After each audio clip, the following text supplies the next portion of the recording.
안녕하세요. 저는 눈치, 코치, 염치 없는 시댁 식구들을 싹 다 폐기 처분해버린 40대 여자입니다. 여러분, 은혜를 원수로 갚는다는 말 많이 들어보셨죠? 물에 빠진 사람 건져놨더니 보따리 내놓으라 한다는 말도 있고요. 저는 다른 사람도 아니고 시댁 식구들을 겪으며 정말 뼈저리게 느꼈답니다. 누굴 돕는 것도 감사함을 아는 사람을 도와야 한다는 것을요. 여러분도 제 이야기 한번 들어보시고 혹시 곁에 그런 사람들이 있다면 더 늦기 전에 거리를 두셨으면 좋겠네요. 우선 저희 부모님은 가락시장에서 첨가물 장사를 하셨어요. 아주 부자는 아니었지만 그래도 과일 도매업을 크게 하셔서 남들보다 어렵지 않게 성장했습니다. 부모님은 저희 남매에게 항상 몇 가지를 강조하셨어요. 과일을 살 땐 주변에 썩은 과일이 없나 잘 살펴봐야 한다. 썩은 과일 하나가 과일 바구니 전부를 썩게 하거든. 사람 사는 것도 마찬가지야. 처음엔 괜찮은 것처럼 보여도 내 마음을 다치게 하는 사람이 있다면 지체하지 말고 드러낼지도 알아야 한다. 아버진 항상 좋은 사람들을 곁에 두라고 말씀하셨어요. 그러면서 저희 남매 역시 남에게 좋은 영향을 끼치는 사람이 되라고 하셨죠. 하지만 저희 남매에게 많은 사랑과 가르침을 주신 아버진 불행하게도 50대 중반의 나이에 암이라는 무서운 병에 걸리고 말았습니다. 아버지의 병을 발견했을 땐 이미 전이가 상당히 진행된 후라 그저 아버지의 고통을 조금이라도 덜어낼 방법만 찾을 뿐이었죠. 아버지, 그래도 방법이 있을 거예요. 너무 빨리 포기하시면 안 돼요. 아버지가 안 계시면 우리 가족도 없는 거예요. 아셨죠? 그러니까 조금만 더 힘을 내세요. 의사 선생님이 뭘 하시냐? 전이가 많이 됐대? 혹시나 예비한테 무슨 일이 생겨도 네 엄마 잘 모시고 씩씩하게 살아야 한다. 언제나 강하고 태산같이 든든했던 아버진 병마 싸우던 마지막 순간까지도 생전에 강한 의지를 잃지 않으셨습니다. 너무나 슬프게도 항암 약으로도 암세포가 전이되는 속도를 따라잡을 수 없었고 아버진 결국 1년간의 투병 끝에 저희 가족만 남겨두고 먼 길을 떠나셨어요. 여보, 애들하고 나만 남겨두고 이렇게 가버리는 게 어딨어. 당신 아직 젊은데 이렇게 훌쩍 떠나는 게 어딨냐고. 이 무정한 사람아. 그래도 거기선 아프지 말고 잠도 푹 자고 당신 밤마다 아파서 제대로 잠도 못 잤잖아. 애들은 내가 잘 키울게. 우리 이 다음에 또 만나요. 워낙에 인고 부부셨던 아버지 어머니의 이별은 너무나 슬프게 그러나 담담하게 치러졌습니다. 아마 어머닌 아직 저희 남매에게 해줘야 하는 게 많다는 책임감 때문에 눈물을 삼키신 것 같아요. 그렇게 아버지를 떠나보내고 어머닌 과일 도매업을 혼자서 떠맡으셨습니다. 엄마, 혼자 과일 장사하시는 거 힘들지 않아요? 차라리 내가 하는 일 접고 엄마 일 도울까요? 됐어. 너는 너 할 일 해야지.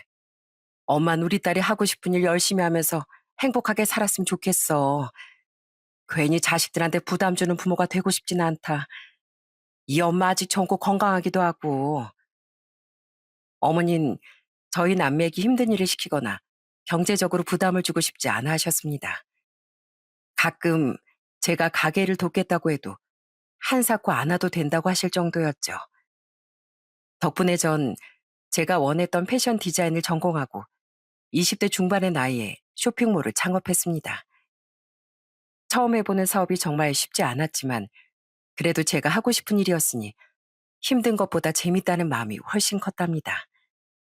열심히 쇼핑몰을 운영하다 보니 직원도 한두 명씩 늘어갔고요. 그나저나 대표님은 좀 쉬셔야 하는 거 아닌가요?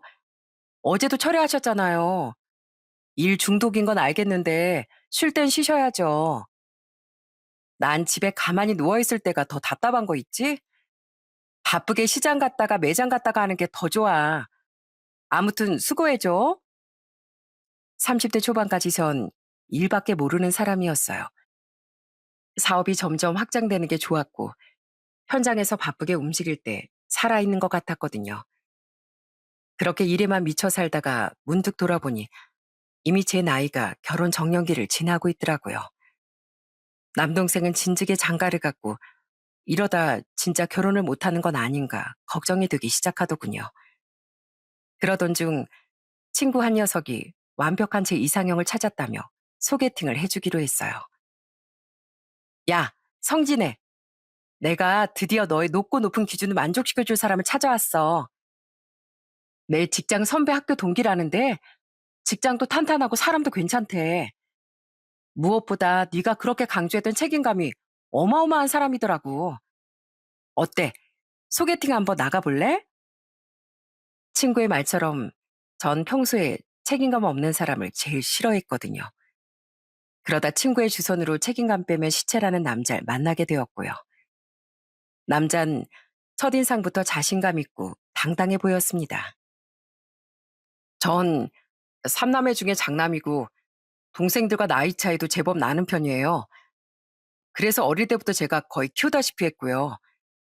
진혜 씨도 남동생이 있다고 하셨죠? 제가 생각해도 전 장남이라는 것에 책임감을 느끼는 편이에요. 가족들을 챙기는 게 습관처럼 몸에 배어 있다고 해야 할까요? 집에 문제가 생기면 뭐든 제가 먼저 나서고 제가 해결해야 마음이 놓이거든요. 그땐 이 남자의 말이 참 듬직하고 가정적으로 느껴졌습니다. 그 남잔 저와 2살 차이였지만 절 아주 어린 동생 챙기듯 다정하게 살펴주곤 했습니다. 처음엔 그 모습이 무척 다정하게 느껴졌고 이 사람이라면 내가 기대도 되겠다 싶었네요. 생각해보면 저흰 연애 때부터 서로 가족에 대해 참 많은 얘기를 나눴던 것 같아요. 보통은 입학식이나 졸업식 때 부모님이 따라가시잖아. 그런데 난 장남이라고 내가 동생들 학교 일에 다 따라다녔다니까. 심지어 막내 진학 상담도 내가 찾아갔어. 그때 나도 고3이었는데 동생 학교 선생님들이 날 보고 어찌나 놀라시던지. 그때 남자친구였던 남편의 말에 의하면 부모님은 너무 바쁘셨고 동생들은 소심한 편이라 무슨 일이든 남편이 먼저 나서야 했다고 했습니다. 남편과 결혼을 약속하고 처음 양가 어르신을 모시고 상견례를 할 때도 특이하게 시동생들이 다 따라 나왔더라고요. 그래도 처음 상견례 자리는 모두가 웃으며 훈훈하게 진행되었어요. 그때 처음 보는 시동생 신우이도 명랑해 보였고요. 처음 뵙겠습니다. 진의 애미 되는 사람입니다. 사돈댁을 보니까 삼형제가 든든하게 부모님을 잘 모시는 것 같아 참 보기가 좋네요. 저도 아이가 둘이지만 사돈댁을 보면 하나 더 나을 걸 그랬습니다. 별 말씀을요. 가지 많은 나무에 바람 잘 날 없다고 항상 시끌벅적하기만 하네요. 그래도 우리 장남이 든든하게 자기 동생들 챙기고 저희까지 살뜰하게 챙기니 그저 고맙죠. 저희 장남이 어릴 때부터 알아서 척척하는 아이라 저희는 참 복받은 것 같아요. 시모는 말끝마다 장남, 장남하는 소리를 달고 있었습니다. 그래서 그땐 어머님이 장남인 남편한테 의지를 많이 하시나 보다. 그 정도로 생각했습니다. 그리고 하나 더 기억에 남는 건 시동생과 시누이가 쉬지 않고 남편을 불러댔다는 거였어요. 오빠, 나 옆에 물컵 좀 줘. 아, 냅킨도 좀 가져다 주면 땡큐고. 형, 이거 볶으면 많이 매워? 나 매운 거 잘 못 먹는데. 형이 먹었을 땐 어땠어? 오죽했으면 저희 어머니 말씀보다 오빠, 형, 이 소리가 더 컸을 정도였다니까요. 하지만 남편은 싫은 기색 없이 동생들이 원하는 걸 다 챙겨주었죠. 저는 그 모습을 보며 남편에게 또 한 번 반했던 것 같습니다. 가족을 잘 챙기고 다정한 모습이 참 좋았거든요. 저도 그런 남편을 닮아 시댁이나 친정 모두를 잘 챙겨야겠다고 마음먹기도 했어요. 그렇게 조금은 특이했던 상견례도 잘 치르고 결혼 준비를 하면서 남편과 저의 재산을 오픈하게 되었어요. 진혜야, 내가 생각해봤는데 우리도 돈 버는 사람들이고 이제 나이도 있으니 결혼할 때 양가에 손 안 벌리고 우리 힘으로 하는 건 어떨까 싶어. 앞으로 동생들도 줄줄이 결혼할 텐데 내가 장남이라고 큰 부담을 드리고 싶지 않거든. 나도 같은 생각이야. 사실 우리 엄마 혼자 계시는데 지금 가지고 계신 돈은 나중에 노후 자금으로 쓰셨으면 좋겠거든. 우리 둘 다 그럴 능력도 된다고 생각하고. 그때 저희 둘 나이가 30대 중반을 넘어섰을 때여서 서로 어느 정도 모은 재산이 있었습니다. 전 일찍이 사업을 시작해 그래도 안정적으로 운영 중이고 남편은 안정적인 직장에 다니고 있어서 월급이 한 400 정도는 된다고 들었거든요. 전 남편과 상의한 대로 어머니께 부모님의 도움 없이 저희끼리 결혼을 준비하겠다고 말씀드렸어요. 그게 정말이야? 진혜야, 다시 한번 생각해 보는 게 어때? 엄마는 우리 딸 시집 가는데 좋은 것만 해주고 싶구나. 이제 또 언제 우리 딸을 위해 내가 뭔가를 해줄 수 있을지도 모르겠고. 사실 네 아빠가 너 아주 어렸을 때부터 우리 딸 시집 갈 때 최고로 좋은 옷을 해주고 싶다고 했거든. 엄마, 그렇게 생각하고 계셨다니 저 정말 감동이에요. 전 엄마 아빠의 그 마음만으로도 너무 큰 선물을 받은 것 같고요. 그리고 저 이렇게 잘 키워주셨잖아요. 그것만으로도 이미 세상 누구보다 큰 축복을 받은 사람이에요. 그러니까 너무 걱정 마세요. 하지만 어머닌 결혼식을 하는 날까지 못내 아쉬워하셨습니다. 어머닌 어쩌면 제 인생의 중대한 일에 누구보다 가장 큰 힘을 실어주고 싶으셨나 봐요. 저도 자식을 낳고 기르는 지금에서야 그때 어머니의 마음을 알 것 같네요. 장서방, 우리 딸 잘 부탁하네. 이제 자넨 부모님으로부터 독립해서 새로운 가정의 가장이야. 지네 너도 마찬가지고. 앞으로 어떤 일이 있든 너희들이 새로 만든 가정을 최우선으로 생각하고 서로를 끝까지 믿고 의지하며 살아가야 한다. 네, 장모님.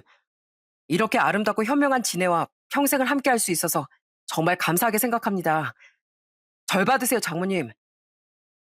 결혼식 때 저희 어머니 앞에서 남편이 얼마나 우렁차게 대답을 하던지 구경하던 하객들이 다 빵 터져서 웃을 정도였답니다. 그때 남편과 맞잡은 손이 너무나 든든했고 저희가 걸어가는 모든 길이 꽃길일 것 같았죠.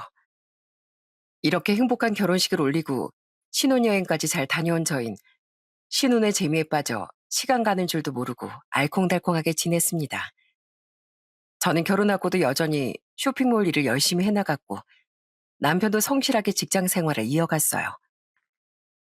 여보, 우리 둘 다 지금처럼만 월급 모으면 금방 집도 사겠다. 그치?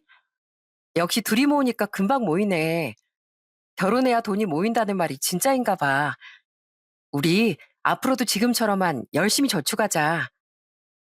신혼 초엔 어떤 일을 하든지 소꿉놀이 하는 것처럼 재밌더라고요. 그때 저흰 각자 월급을 공동 통장에 모으고 있었고 남편 월급이 안정적이다 보니 저축액이 금방 모이더라고요. 하지만 결혼한 지 1년이 조금 지났을 때 뜻밖의 현실이 저희 앞에 드리웠습니다. 제가 생각지도 못하게 터진 문제는 바로 시모와 시부의 부부싸움이었어요. 어느 날 시모가 울며불며 제게 전화를 걸어왔더군요. 새아가 큰일 났다. 지금 당장 집에 좀 와다오. 나 무서워서 못 살겠어. 저는 사무실에서 일을 보다가 시모의 전화를 받고 깜짝 놀라 바로 시댁으로 달려갔습니다. 시댁에 가보니 집이 난장판이 되어 있었고 시모는 꺼이꺼이 울고 있더라고요. 아이고, 왜 이제 왔어? 네 시애비가 집을 이꼬라지로 만들고 이미 나갔는데 내가 이런 집에서 어떻게 지내겠니? 내가 분통 터져서 못 산다. 시모는 저희 집으로 향하는 내내 시부를 험담하고 당신의 억울한 이야기를 쉬지 않고 털어놓았어요. 이땐 너무 놀라 시모를 잠시 저희 집으로 모셨지만 시댁 식구들을 좀 더 겪어보니 이런 싸움은 하루 이틀 일이 아니더라고요. 도대체 어떻게 40년 세월을 함께 사신 건지 싶게 시부모님은 눈만 마주치면 싸우고 또 싸워댔어요.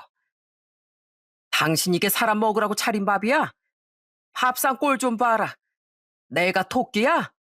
풀 뜯어먹게 생겼어 지금?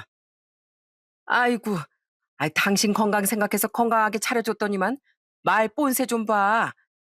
내가 미쳤다고 저런 인간 건강까지 생각했대. 그냥 먹고 싶은 거 실컷 먹이고 일찍 하늘로 보내버릴 걸 그랬어. 시부모님은 싸울 때마다 어떻게 서로에게 저런 말을 할 수 있나 싶게 막말을 해댔습니다. 가끔은 몸싸움까지 하시는 것 같았고요. 저희 시부는 평소엔 다정하고 호탕하신 편인데 자존심을 조금이라도 건들면 무섭게 화를 내셨거든요. 저희 시모도 늘 불평불만이 많고 남에게 의지를 많이 하는 스타일이었어요. 그렇다 보니 서로 상극인 사람들처럼 사소한 말 한마디에도 불이 붙었습니다. 인간아, 남들은 은퇴하면 나가서 경비라도 한다던데 당신은 대체 하는 일이 뭐야?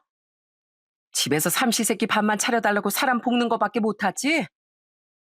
무식한 옆에 내가 알지도 못하면서 경비는 뭐 아무나 하는 줄 알아? 그럼 당신이 나가서 경비라도 하지 그래. 평생 집에 놀고 먹는 주제에 그놈의 돈 아주 지겨워 죽겠어. 뭐? 내가 평생을 놀고 먹어? 내가 애들 셋을 키우고 평생 당신 밥 갖다 바친 거 뭔데 그럼? 주로 시부모님의 싸움은 늘 이런 식이었어요. 결혼 초엔 제 앞에서도 서슴지 않고 싸우시는 모습을 보고 너무 놀라 남편 뒤로 숨기도 했죠. 그럴 때마다 남편은 제게 미안하다며 대신 사과했고요. 두 분 연세 아직도 저렇게 부부싸움 하시는 분들이 계실까 싶다. 당신 앞에서 못 볼 걸 보인 것 같아서 미안해. 사실 내가 어릴 때부터 동생들을 책임졌던 것도 부모님 사이가 워낙 안 좋다 보니 어쩔 수가 없었어. 나라도 동생을 챙겨야지 어떡하겠어. 당신 많이 힘들었겠다. 도련님이나 아가씨도 그렇고 그 어린 나이에 어른들 사이에서 얼마나 눈치 보며 자랐겠어. 정말 고생 많았겠네 우리 남편. 하지만 갈수록 격해지던 시부모님의 싸움은 기어이 큰일을 내고 말았습니다. 직장을 은퇴하고 퇴직금으로 뭘 할까 궁리 중이던 시부가 그만 투자 상해를 당하고 만 거였어요. 시부는 퇴직금도 모자라 시댁을 담보로 대출까지 받아 부동산에 투자했고 그게 알고 보니 전형적인 기획 부동산이었던 겁니다. 한마디로 작전 세력이 홀라당 넘어간 거였죠. 이 미친 인간아, 망하려면 혼자 망해야지. 가족들 사는 집까지 저당 잡히면 어떡해? 우리 이제 다 거리로 나앉게 생겼는데 이를 어쩔 거냐고. 그만 좀 해. 나도 속상해. 내가 제일 분통 터진다고? 내가 뭐 일부러 그랬어? 당신이 맨날 돈 벌어오라고 사람을 들들 볶으니까 마음이 급해져서 그런 거 아니야? 아이고, 망했네. 난 망했어. 집도 은행에 다 넘어가게 생겼고, 이 나이에 어떻게 다시 시작해? 당신이 다 책임져. 그렇게 매일같이 으르렁거리며 싸우던 시부모님은 결국 제가 결혼한 지 1년이 조금 지났을 무렵 황혼 이혼을 하고 말았습니다. 시부는 남은 부채는 어떻게든 자기가 책임져 보겠다고 큰 소리만 치더니 연락을 뚝 끊고 잠적을 하더라고요. 덕분에 시댁의 모든 재산은 공중분해되고 겨우 남은 몇 푼으로 작은 빌라 한 채를 월세로 얻었습니다. 전 그래도 시댁의 일인지라 가만히 있을 수 없어 월세를 몇 달치 보내드렸죠. 하지만 시모는 계속 이런 집에 못 살겠다고 불평하고 또 불평했어요. 나 이런 집에서 도저히 못 살겠다. 그래도 내가 아파트에서 20년 넘게 생활했는데 이렇게 낡은 빌라에서 어떻게 지내? 여기 건물 낡은 거 보이지? 이러다 쥐라도 나면 어떡하니? 시모가 이렇게 우는 소리 할 때마다 남편이 잘 막아섰지만 곧 있으니 시동생과 시누이까지 합세해서 징징거리기 시작하더라고요. 아휴, 형수, 엄마 연세 이런 데 살면 병나요. 저기 곰팡이 좀 봐요. 그리고 집이 왜 이렇게 좁아? 아휴, 보기만 해도 숨 막히네. 엄마, 우리 진짜 이런 집에 살아야 하는 거야? 가오 떨어지게 여기서 어떻게 살아? 우리 이사 가자. 어? 이사 가자고. 그때 시동생은 독립한 상태였고 시모와 시누이 둘이 작은 빌라에 살고 있었는데 날마다 제게 전화를 걸어서 집이 낡았다. 근데 월세가 비싸다 어쩐다 하면서 하소연인지 압박인지 모를 말을 쏟아냈습니다. 그때 저도 임신을 준비 중이었고 쇼핑몰 일이 한창 바쁠 때라 결국 냉정하게 자를 수밖에 없었죠. 어머님, 저 지금 사무실에서 일하고 있어요. 제가 당장 해결할 수 있는 일이 없는데 자꾸 이렇게 전화하시면 저도 난감해요. 제가 몇 달치 월세 보내드렸잖아요. 그리고 아가씨도 이제 슬슬 취업하셔야 생활비를 보탤 수 있지 않을까요? 직장은 알아보고 계신데요? 세아가, 너 그렇게 냉정하게 말할 거야? 내가 생각해 봤는데 다달이 월세 나가는 것도 아깝고 차라리 전셋집으로 옮기는 건 어떨까 싶다. 네 생각은 어떠니? 제 생각이 뭐가 중요하겠어요, 어머님. 어머님이 이사하실 수 있는 여유가 되시면 이사하시는 거죠. 혹시 이사하시면 이삿날 제가 성심성의껏 도울게요. 그 전까진 제 일 좀 하고 와도 되죠? 혹시 이사하시면 바로 말씀하세요. 제가 이렇게까지 말하며 전화를 끊고 나니 시모는 며느리가 너무 차가워서 말도 못 걸겠다고 여기저기 하소연을 하시더라고요. 하지만 의외로 시간이 조금 지나자 시모의 그런 투정도 조금씩 잠잠해지더라고요. 저는 갑작스러운 시모의 태도 변화가 수상하면서도 그래도 다행이다 싶었습니다. 하지만 모든 일엔 이유가 다 따른다고 시모가 조용해진 이유가 있었더라고요. 그날 전 갑자기 저희 생활비 통장이 들여다보고 싶었어요. 남편이나 저나 카드를 쓰고 있어서 입출금 내역을 세세하게 확인하진 않았었는데 그날따라 무슨 촉이 온 건지 괜히 마음이 찜찜해서 통장을 하나하나 살펴보기 시작했습니다. 그렇게 통장을 확인해 보니 매달 입금돼야 할 남편의 월급이 3분의 1 토막이 나서 겨우 100만 원씩 입금되고 있더라고요. 당신 내가 통장 확인해 보니까 매달 100만 원씩밖에 안 넣었더라? 말도 없이 무슨 일 있어? 당신 월급 400도 넘잖아. 아, 그게 말이야. 나 사실 당신한테 말 못한 게 있어. 사실은 말이지. 남편은 제가 따져 묻자 우물쭈물하더니 결국 입을 열더군요. 저는 남편의 말을 듣고 한 대 얻어맞은 것처럼 큰 충격을 받았어요. 사실은 엄마한테 생활비를 좀 보내드리고 있었어. 엄마네 여동생까지 있어서 생활비가 많이 들더라고. 거기다 월세 공과금까지 내야 하니까 엄마가 감당 못하실 것 같아서. 미안해. 내가 먼저 말했어야 했는데 나도 마음이 급하다 보니까 당신하고 상의도 못하고 그렇게 됐어. 남편은 무슨 자선 사업가라도 되는 마냥 매달 몇백만 원의 돈을 시모에게 보내고 있었어요. 뭐라고? 당신 그게 진짜야? 아니, 어떻게 그렇게 큰 돈을 매달, 그것도 나랑 상의도 없이 보낼 수가 있어? 당신 나 임신한 거 몰라? 그럼 앞으로 우리 아이는 무슨 돈으로 키울 건데? 사실 전 그때 임신한 상태였거든요. 앞으로 애 아빠가 될 사람이 아무리 가족 일이라도 이렇게 생각 없이 행동할 줄은 몰랐어요. 아이 얘기가 나오자 남편은 제 앞에서 손이 발이 되게 빌었습니다. 내가 잘못했어. 나 딱 몇 달만 도와드릴 생각이었어. 그러면 우리 막내도 곧 취업할 거고 엄마도 일자리 알아보신다고 했거든. 진짜 미안해. 앞으로 다신 이런 일 없을 거야. 당신도 알겠지만 우리 엄마가 장모님처럼 생활력이 강한 사람도 아니고 내 동생도 처남처럼 자기 앞길을 잘 꾸려나가는 스타일이 아니잖아. 하지만 남편이 이렇게까지 얘기하니 제 마음도 살짝 흔들리는 게 사실이었어요. 그래서 다시는 저와 상의 없이 시댁에 돈을 보내는 일이 없도록 그렇게 확실한 약속을 받고 그날의 싸움은 접기로 했죠. 그렇게 몇 달이 흘러 저는 무사히 아이를 출산했습니다. 남편도 여전히 가정적이고 저와 아이에게 헌신적이었고요. 하지만 아이가 어느 정도 자라니 남편은 다시 또 시댁 살림에 관여하기 시작했어요.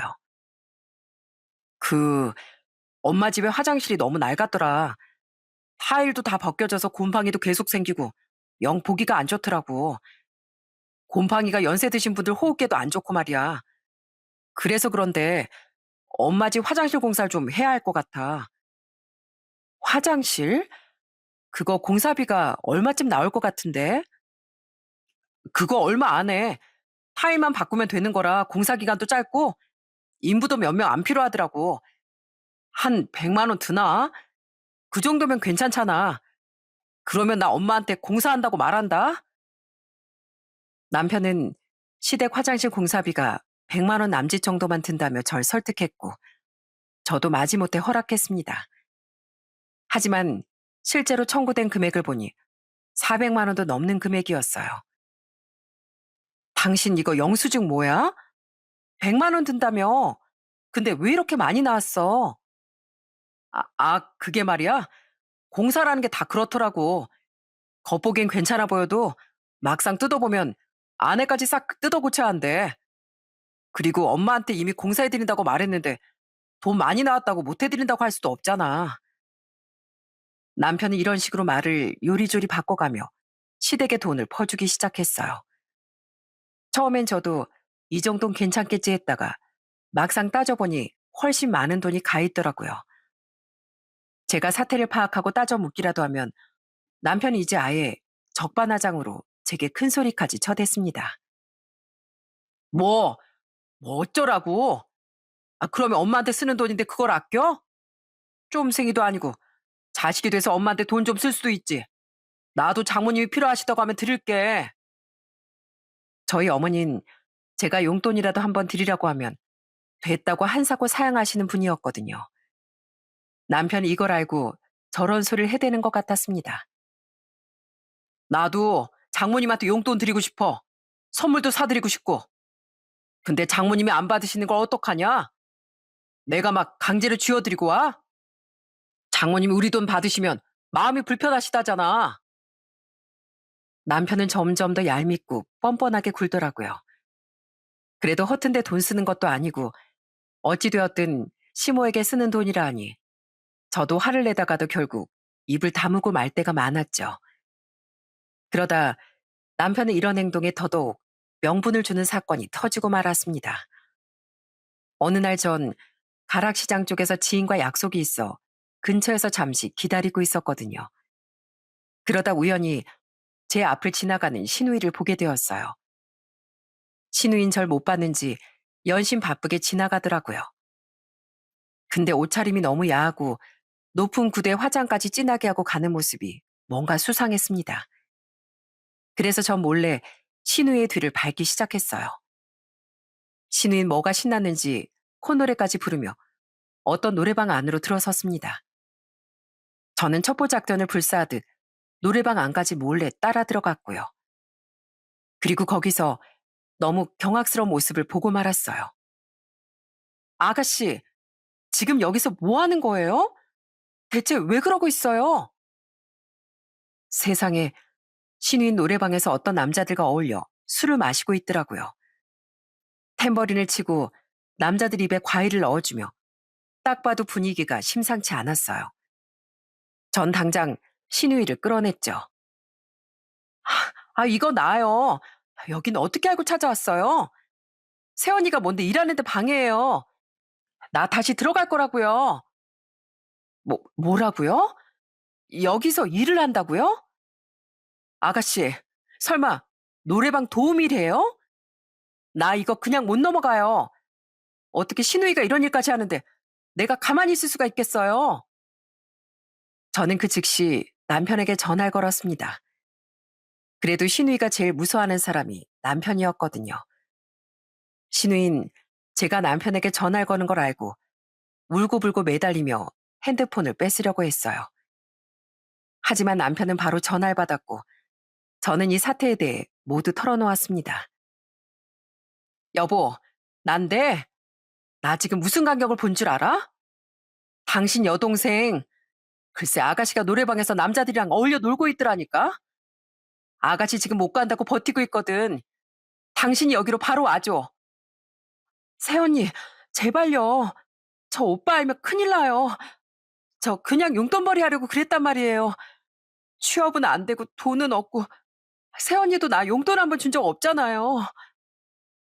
제가 다 큰 신우이한테 왜 용돈까지 줘야 하는지 모르겠지만 하여튼 신우인 돈이 없어서 서러웠던 이야기를 울며불며 털어놨고 전이 난감한 상황에 어찌해야 하나 싶었습니다.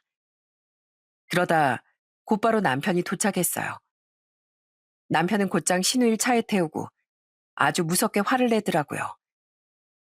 여기까진 제 예상대로였지만 곧 이은 남편의 말은 전혀 예상 밖이었습니다. 너 한 번만 이딴 일 해봐. 그땐 아주 머리를 빡빡 밀어버릴 테니까. 그리고 돈이 없으면 오빠한테 얘기해야지. 왜 혼자 소갈이를 하고 있어? 앞으로는 오빠가 용돈 줄 테니까 그걸로 생활해. 이런 위험한 일 할 생각 말고. 전 순간 제가 뭘 잘못 들었다고 생각했습니다. 하지만 신우이가 그제야 약간 좋아하는 걸 보니 제가 똑바로 들은 게 맞았나 봐요. 남편은 그 이후로 그날 노래방 사건을 들먹이며 아주 당당하게 신우이에게 생활비를 보내주더라고요. 아니, 그러면 당신은 당신 동생이 그런 일까지 할 정도로 돈이 없다는데 그걸 그냥 두고 봐? 처남이 그랬어도 당신 가만히 있을 거야? 내가 동생한테 수백만 원을 주는 것도 아니고 용돈 조금 주는 거로 이러지 말자. 하지만 문제는 겨우 신우이 용돈 정도가 아니었습니다. 그나마 잠잠하던 시동생이 그새 그 소문을 들었는지 어느 날부터 갑자기 자동차 타령을 하더라고요. 아, 형수님, 저 여자친구랑 데이트하기 너무 힘들어요. 요즘 누가 뚜벅인 남자 만나려고 하겠어요. 중고차라도 딱 한 대 있었으면 좋겠는데. 그죠? 네, 뭐 도련님 형편 되시는 대로 차 한 대 있으면 좋겠죠. 시동생은 몇 날 며칠을 차 타령을 하더니 며칠 뒤 진짜로 차 한 대를 끌고 나타났습니다. 도련님, 차 뽑으셨어요? 와, 계속 차 필요하시다고 하더니 정말 사셨네요. 네, 뭐 한 대 뽑았어요. 이거 얼마 안 해요. 2,500만 원이었나? 중고차예요, 중고차. 형이 돈 좀 썼죠, 뭐. 전 순간 제가 뭘 잘못 들었나 싶었습니다. 하지만 옆에 있던 남편이 갑자기 버럭 소리를 지르는 바람에 이 또한 남편이 독단적인 행동이었음을 알게 되었네요. 야, 넌 말하지 말라니까. 그놈의 입. 아, 내가 방금 말했나? 미안해, 형. 형수 미안해요. 사실 형이. 남편은 저 몰래 시동생에게 차 한 대를 시원하게 사준 모양이었어요. 아주 시댁 식구들한테 돈 쓰는 거 보면 재벌이 아닐까 싶다니까요. 남편은 제가 화를 내기 전에 먼저 선수를 쳐서 큰 소리를 치더군요. 아니, 내가 장남인데 동생한테 중고차 한 대도 못 사줘? 이거 얼마나 한다고. 그리고 그거 다 할부야. 목돈도 아니라고. 내 동생들 불쌍한 애들이야. 당신도 알잖아. 아버지가 집안 재산 다 날려먹고 맨날 기죽어서 다니는 애들이라고. 내 동생들이 능력이 없어서 저러고 있는 게 아니야. 다 이 사회가 애들을 못 받아줘서 그런 거지. 근데 장남인 내가 어떻게 그걸 보고만 있겠어? 그날 전 결혼 생활 중 가장 크게 부부싸움을 했습니다. 그리고 누가 중간에서 잃은 건지 시모가 이 싸움에 대해 알게 되었죠.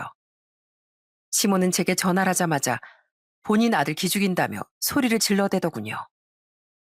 내가 살다 너같이 매정한 며느리 처음 본다. 큰형이 동생한테 그거 하나 해줬다고 그렇게 쥐잡듯이 잡아? 네가 시댁에 해준 게 뭐가 있냐? 내가 그렇게 전셋집으로 이사 가고 싶다고 해도 들은 척도 안 했잖아. 어머님, 요즘 서울 전셋값이 얼마인지는 알고 말씀하시는 거예요? 그리고 도련님이나 아가씨도 날마다 사달라는 게 얼마나 많은데요. 저희도 애 키우면서 생활하기 빠듯해요. 빠듯하긴. 너 돈 잘 번다고 소문났더라. 쇼핑몰을 그렇게 크게 운영한다며? 근데 넌 시댁 식구들한테 돈 쓰는 게 그렇게 아깝니? 누가 그래요? 제가 돈 잘 번다고요. 어머님, 요즘 저 직원들 월급 주기도 버거워요. 사업체 운영하는데 드는 돈이 얼마나 많은데요. 우리 딸이 네 쇼핑몰 들어가 보니까 옷도 비싸고 고객도 많다고 하던데. 진짜 못됐다 너. 내가 이딴 낡고 위험한 집에 살다가 혹시 강도라도 들면 그땐 네가 책임질 거야? 시모는 제게 원하는 걸 얻어내기 힘들다고 생각했는지 이젠 밑도 끝도 없는 생떼를 쓰기 시작했습니다. 어머님 자식이 셋이나 있는데 왜 저한테 그러세요? 그리고 이미 그이가 충분히 생활비 드리고 있는 거 다 알아요. 그래도 어머님이 일도 안 하고 계시니까 제가 모른 척하고 있는 거라고요. 너 지금 우리 애들이 못났다고 말하는 거야? 이젠 하다하다 내 앞에서 네 시동생까지 모욕해? 네가 아주 이 시애미한테 홍군형이 나봐야 정신 차리지. 시모는 길길이 날뛰었고 저는 더는 참을 수 없어 마음대로 하시라며 그대로 전화를 끊었습니다. 그 이후로 남편은 미안해 미안해 소리를 입에 달고 살면서도 계속 시댁에 돈 퍼주는 걸 멈추지 않았어요. 보니까 시누이 카드값도 내주는 것 같았고 여전히 시동생 자동차 할부금이 매달 70만 원씩 나가고 있더라고요. 어느 날은 하도 열이 받아서 그 차 당장 팔아버리라고 소리소리 질렀는데 여보, 진정하고 내 말 좀 들어봐. 글쎄, 용철이 여자친구가 차 없는 남자는 안 만난다잖아. 용철인 그 여자랑 꼭 결혼하고 싶다고 하고. 그리고 남자가 사회생활 하는데 차도 없이 무슨 일을 해. 이딴 말만 계속 반복하더라고요. 이쯤 되면 대체 왜 이혼 안 하고 사냐고 하시겠죠?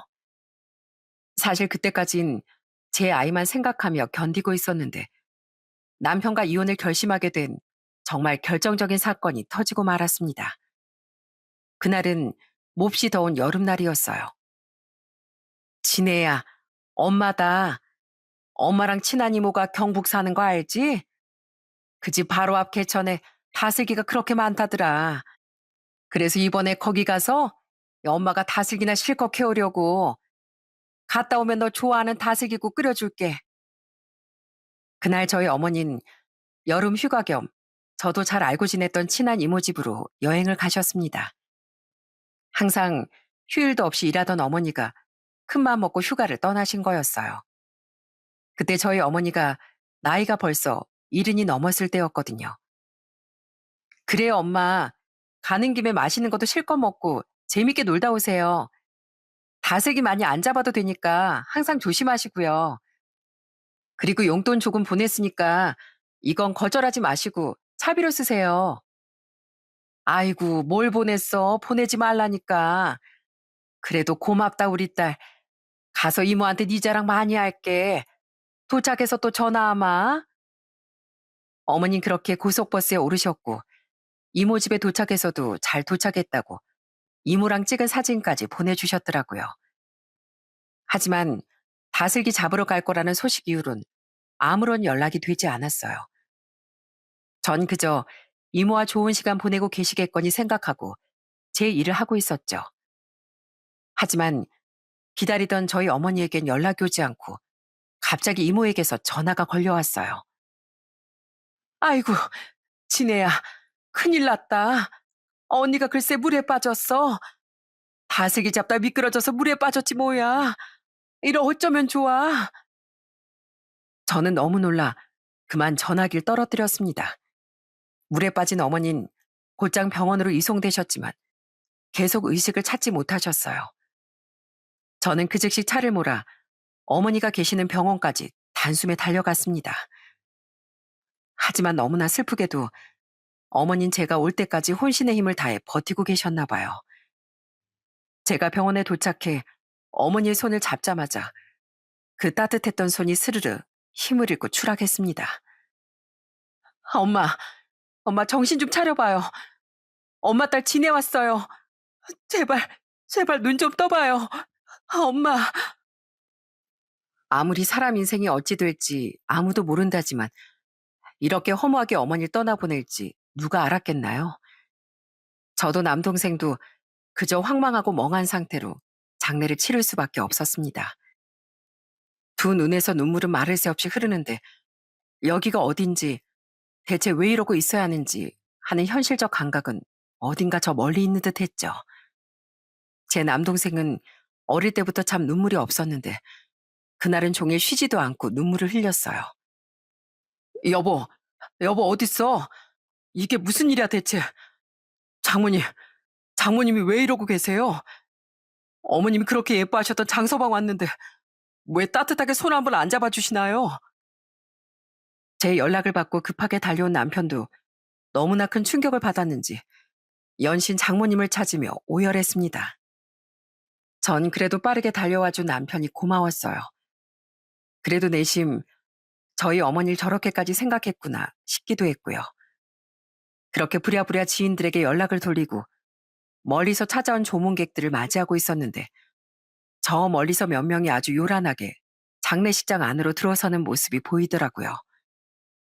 아이고, 사부인, 뭐가 그렇게 급하다고 벌써 가셨습니까, 그래. 우리 사부인처럼 착한 양반이 또 어디 있다고. 하늘도 무심하시지. 저만큼이나 오열을 하며 빈소로 들어온 건 바로 시댁 식구들이었어요. 시모는 언제부터 오열을 시작한 것인지 양쪽에서 시동생과 시누이의 부축까지 받고 있었고 시동생도 꺼이꺼이 울면서 사돈, 사돈하고 소리치더라고요. 물론 저희 어머니 가시는 길에 이렇게 한 걸음에 달려와 주시고 슬퍼해 주는 건 감사한 일이지만 한편으론 언제부터 저희 어머니께 저렇게 깊은 정이 있었나 싶어 좀 의아했습니다. 거기에 남편까지 합세해 시댁 식구들은 아예 저희 어머니 영정사진 앞에 엎드려 울기 시작했어요. 하지만 다른 조문객들도 있는데 계속 자리를 차지하고 시끄럽게 구니 다른 가족들도 조금씩 불편해했죠. 누나, 저렇게 와주신 건 감사한데 너무 오버하시는 거 아니야? 누나 시동생들은 우리 엄마랑 몇 번이나 봤다고. 솔직히 너무 시끄러워. 어떻게 좀 하면 안 돼? 다들 불편해하시네. 전 어머니를 떠나보내는 슬픈 와중에 저보다 더 큰 소리로 우는 시댁 식구들을 보며 당황스럽고 기가 막히더라고요. 하지만 조문을 와준 사람을 내쫓을 수도 없으니 그저 지켜만 볼 수밖에 없었네요. 그렇게 급작스럽게 어머니를 떠나보내고 한 달 정도의 시간이 흘렀습니다. 그 사이에 정말 믿기지 않는 일이 벌어졌어요. 그건 바로 저희 시모가 제 끼니를 챙겨주기 시작했다는 겁니다. 시모는 완전 다른 사람이 된 것처럼 날마다 제게 반찬이며 식사를 챙겨서 저희 집까지 아예 배달을 오셨어요. 어머마, 너 또 밥 안 먹었지? 이거 내가 전복죽 쌓았다. 우리 며느리가 사부인 떠나보내고 밥도 못 먹고 잠도 못 자는 걸 보니 내가 가슴이 다 미어지는 것 같다. 이거 방금 해왔으니까 식기 전에 어서 먹어. 시모는 이것뿐만 아니라 저희 집 청소도 해주시고 아이까지 먼저 나서서 돌봐주셨습니다. 시댁에 대체 무슨 벼락이 친 건지 시누이도 시모를 따라서 심지어 제 발 마사지까지 해주더라니까요. 시동생도 갑자기 형수님 드시라며 영양제까지 사서 보내고 남편도 완전히 제 수족이 되어서 설거지에 빨래 육아까지 알아서 척척 도와주기 시작했습니다. 여보, 아직 많이 힘들지? 나도 장모님을 보낸 슬픔이 너무 크네. 우리 그래도 잘 이겨내보자. 장모님 우리가 씩씩하고 행복하게 잘 지내길 바라고 계실 거야. 고마워, 여보. 어머님도 그렇고 도련님도 아가씨도 날 이렇게까지 신경 써주실 줄 몰랐어. 내가 그동안 시댁 식구들을 오해하고 있었나 봐. 그때는 정말 시댁 식구들이 개가 천선이라도 한 줄 알았습니다. 하지만 한 3개월 정도 지났을까요? 저는 결국 그들이 무슨 꿍꿍이를 하고 있는지 똑똑히 알게 됐습니다. 저 무렵 전 시댁 식구들과 정말 돈독하게 지냈어요. 저에게 남은 친정 식구는 남동생뿐이었는데 시댁 식구들이 그 빈자리를 잘 채워준다고 생각했거든요. 하지만 남편은 제가 완전히 마음을 열었다고 생각했는지 드디어 본색을 드러내더라고요. 여보, 그 장모님 원래 사시던 집 있잖아. 그 집 지금 빈집이지? 엄마 집? 그렇지. 가서 물건 정리는 다 했는데 엄마 흔적이 아직 남아있는 것 같아서 정리를 다는 못하겠더라고. 근데 그건 왜? 있잖아. 멀쩡한 집을 계속 비워두는 것도 그렇고 혹시 그 집에 우리 엄마랑 여동생이 들어가서 살면 어떨까 해서 두 사람이 살기 딱 좋을 것 같은데 지금 집은 여름엔 벌레도 많고 덥고 겨울엔 또 추워서 맨날 동파되잖아. 저는 갑자기 이제까지 신뢰가 한순간에 무너지면서 대체 이 사람이 무슨 말을 하나 싶더라고요. 남편은 제가 정색을 하자 부랴부랴 변명을 이어갔어요. 아니, 오해하지 말고 들어. 그 집을 아예 달라는 게 아니고 그냥 우리 엄마랑 동생이 살게만 해달라는 거야. 어차피 노는 집 계속 비워두면 뭐해. 당신 지금 그게 할 말이야? 나 아직도 엄마 생각에 밥도 잘 못 먹고 내 동생도 밤마다 악몽까지 꿔. 근데 그런 엄마 집을 달라고? 그냥 무상으로? 당신 이럴 생각으로 나한테 친절하게 굴면서 장모님 보고 싶다는 소리를 한 거야? 당신 진짜 왜 그렇게 삐딱해? 장모님은 이미 돌아가셨고 멀쩡히 살아계신 우리 엄마 좋은 곳으로 모시고 싶다는데 그게 그렇게 화낼 일이야? 그깟 집 한 채 가지고 더럽게 생색내네. 그 집 얼마야? 내가 돈 주면 될 거 아니야. 남편은 제게 화를 내며 돈 주면 될 거 아니냐고 배짱을 부려댔어요. 그 집이 얼마냐고? 당신 돈 있어? 그 집 10억이야, 10억. 10억 있냐고. 어떻게 시댁식구라는 사람들이 뭐 하나라도 더 얻어낼 궁리만 하면서 염치라곤 하나도 없니? 그 집 내 집도 아니고 유산으로 상속받는 것도 내 남동생이랑 반반이야. 당신이 나한테 그렇게 당당하게 요구할 자격 하나도 없어. 자격이 왜 없어? 나 엄연히 장모님 사이야. 당신이 그 집 상속받으면 나한테도 지분이 있겠지 뭐. 제발 뭘 알고나 말해. 당신 잘났다고 아무렇게나 떠들지 말고 우리 엄마 재산을 딸인 내가 상속받는데 당신한테 무슨 지분이 있어? 끝까지 못 믿겠으면 가서 검색이라도 하고 와. 남편은 뭘 몰라도 한참 모르고 있었나 봅니다. 다른 분들도 오해할 수 있는데 사실 배우자가 아무리 상속을 받았다 해도 그건 철저하게 당사자의 고유 재산이거든요. 남편은 그것도 모르고 엄마 아파트에 눈이 멀어 이때까지 제게 가식을 떨고 있던 모양이었습니다.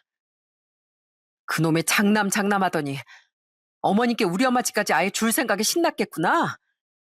근데 당신 날 잘못 봐도 한참 잘못 봤어. 내가 사업하는 사람인데 세법에 대해서 누가 더 잘할 것 같아? 나도 이제 도저히 장남이랑 살기 어려서 그만해야겠어. 우리 그만 갈라서. 저는 결국 참고 참던 말을 꺼내고 말았습니다. 그때가 저희 결혼한 지 6년 차가 되던 해였어요. 남편은 제가 이혼 얘기까지 꺼내자 그제야 겁을 먹었는지 말까지 더듬대더라고요. 무슨 이런 일로 이혼을 해? 당신 후회할 소리 하지 마. 당신 화 많이 난 건 알겠으니까 제발 마음 좀 가라앉혀. 화 좀 풀리면 그때 다시 얘기하자고. 남편은 그러더니 시댁으로 도망쳐버리더군요. 저랑도 얘기했다간 진짜 이혼당할 것 같았는지 꽁지가 빠지게 도망가는 모습이 어찌나 없어 보이던지요. 그리고 그 다음날 저는 드디어 이야기를 끝장내야 할 사람과 마주하고 말았습니다. 바로 시모가 저희 집을 찾아온 거였어요. 시모는 제가 문을 열어주지 않자 문을 뻥뻥 걷어차며 소리쳤습니다. 당장 이 문 안 열어? 아니 이게 어디서 건방지게 시어머니가 왔는데 문까지 걸어 잠그고 건방을 떨어? 저는 문을 안 열어줄까 하다가 동네 창피해서 결국 문을 열고 말았습니다. 그런데 제가 문을 열자마자 시모는 기다렸다는 듯 제 머리채를 잡고 집 안으로 끌고 들어갔어요. 아! 어머니, 이거 좀 놓고 얘기하세요. 지금 어머님 이러실수록 어머님 아들한테 불리한 거 모르세요? 너 지금 나 협박하니? 시애미가 버릇없는 며느리 교육하겠다는데 뭐가 문제야? 시모는 제 머리채를 놓곤 절대 이혼만은 안 된다고 소리를 질러댔습니다. 내 아들 인생 망치고 너만 내 빼면 다야? 내 아들 이혼남 만드는 꼴 난 절대 못 본다. 우리가 잘못한 게 뭐가 있다고 이혼을 해, 이혼을. 사부인 장래 기간 내내 같이 고생한 게 누군데. 이보세요. 정말 하나만 알고 둘은 모르시네요. 당신 내 머리채 잡고 폭행한 거 다 경찰에 신고할 테니까 그렇게 아세요. 혹시 저거 안 보이세요? 저거? 뭐, 뭐 말이냐? 그리고 내가 언제 폭행을 했다고 생사람을 잡어? 너 증거 있어? 전 말없이 손가락으로 천장 한 구석을 가리켰습니다. 거긴 홈 CCTV가 달려 있었어요. 혹시 저게 뭔지는 아시고 절 때리신 거예요? 저게 CCTV라는 건데 저거 요즘 애들 키우는 집에 하나씩 다 있거든요. 아, 설마 모르셨어요? 시몬은 제 시선을 따라 구석에 달린 CCTV를 보더니 경악스러운 얼굴로 변명을 하기 시작했어요.